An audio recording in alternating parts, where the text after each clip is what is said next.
صدر پاکستان جنرل محمد خطاب کرائیں۔ صدر پاکستان کا خطاب۔ بسم اللہ الرحمن الرحیم۔ الحمدللہ رب العالمین والصلاة والسلام علی خاتم النبیین۔ مسلح افواج کی پریڈ کے کمانڈر جناب بریگیڈیئر افضل جنجوعہ صاحب، آفیسرز، جونیئر کمیشنڈ آفیسرز، جان باز سپاہیوں اور عزیز ہم وطنوں، السلام علیکم۔ اللہ تعالیٰ کا لاکھ لاکھ شکر ہے کہ اس نے ایک مرتبہ پھر ہمیں 23 مارچ کا تاریخی دن دیکھنے اور اس کی یاد منانے کا موقع عطا فرمایا۔ اس دن کی یاد تازہ کرنے کے لیے ہر سال جتنی تقریبات منعقد ہوتی ہیں ان میں سب سے زیادہ ممتاز، قابل ذکر اور قابل رشک تقریب مسلح افواج کی یہ پریڈ ہوتی ہے، جس میں افواج پاکستان کے علاوہ شہری زندگی کے کئی شعبے بھی حصہ لیتے ہیں۔ آج کی یہ پریڈ واقعی اس قومی دن کے شایان شان ہے اور اس میں جتنے بھی عسکری، نیم عسکری اور غیر عسکری شعبے حصہ لے رہے ہیں وہ سب کے سب قومی جذبے سے سرشار، پورے خلوص اور لگن کے ساتھ اس میں حصہ لے رہے ہیں۔ میں انہیں مبارکباد دیتا ہوں۔ میں پریڈ کمانڈر، پریڈ کے شرکاء اور پریڈ کے منتظمین کو بھی مبارکباد دیتا ہوں کہ انہوں نے دن رات محنت کر کے اس تقریب کو کامیاب بنایا۔ ان کی یہ محنت، ان کی یہ لگن اور ان کی یہ جانفشانی واقعی ان اکابرین، قائدین اور شہداء کے شایان شان ہے جنہوں نے قائد اعظم محمد علی جناح کی زیر صدارت پہلے قرارداد پاکستان منظور کی اور پھر ان کی زیر قیادت اس قرارداد کو عملی جامہ پہنایا۔ جب تک پاکستان قائم و دائم ہے ہم اپنے ان محسنوں کی یاد تاز کرتے رہیں گے اور اس تاریخی دن کی یاد مناتے رہیں گے انشاءاللہ۔ اور آج تو اللہ تعالیٰ نے اپنے فضل و کرم سے موسم بھی اتنا اچھا بنایا ہے کہ قدرت بھی یہ چاہتی ہے کہ ہم دن صحیح معنوں میں جوش و خروش سے منائیں۔ اللہ تعالیٰ کا شکر و احسان۔ اس سال اس پریڈ کی ایک نمایاں خصوصیت یہ ہے کہ اس میں زمبابوے کے وزیر اعظم عزت مآب جناب رابرٹ مگابے بھی مہمان خصوصی کی حیثیت سے شریک ہیں۔ وہ تیسری دنیا کے ایک ممتاز رہنما ہیں، بر اعظم افریقہ میں آزادی کی علامت ہیں اور پاکستان کے عظیم دوست ہیں۔ ہم انہیں تہہ دل سے خوش آمدید کہتے ہیں اور اس تقریب میں ان کی شمولیت کو اپنے لیے باعث مسرت اور وجہ افتخار سمجھتے ہیں۔ حاضرین گرامی، جیسا کہ آپ جانتے ہیں آج کا دن تجدید عہد کا دن بھی ہے اور اظہار تشکر کا بھی۔ آج کا دن ہمیں خود احتسابی کی دعوت بھی دیتا ہے اور عزم و ہمت کے اظہار کی۔ ہم نے تجدید کرنی ہے اس عہد کی کہ ہمیں علیحدہ وطن نصیب ہوا تو ہم اپنی انفرادی اور اجتماعی زندگی کو احکام خداوندی اور شریعت محمدی صلی اللہ علیہ وسلم کے تابع بنائیں گے۔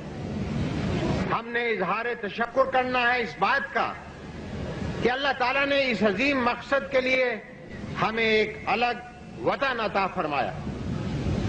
ہم نے اپنا احتساب کرنا ہے اس بات کے لیے کہ ہم نے الگ وطن حاصل کرنے کے بعد احکام خداوندی اور شریعت رسول صلی اللہ علیہ وسلم کا کام کس حد تک انجام دیا، اور ہم نے عزم باندھنا ہے اس بات کا کہ ہم نفاذ اسلام کا مقصد ہر قیمت اور ہر محاذ پر حاصل کریں گے، عدالت میں بھی، نظامت میں بھی، معیشت میں بھی، سیاست میں بھی اور قیادت میں بھی۔ اس سے نہ تو انحراف کی ضرورت ہے اور نہ اس کی کوئی گنجائش۔ ہم نے پچھلے 8-10 برسوں میں اسی نصب العین کو پیش نظر رکھ کر کام کیا ہے اور مجھے خوشی ہے کہ آج ملک میں ہر سطح پر جو نسبتاً تطہیر شدہ فضا اور پنپتی ہوئی جمہوریت نظر آتی ہے وہ ہماری انہی کوششوں کا نتیجہ ہے۔ میرا یہ پختہ یقین ہے کہ اسلام سے زیادہ جمہوری، روشن خیال اور ترقی پسند کوئی نظریہ حیات نہیں۔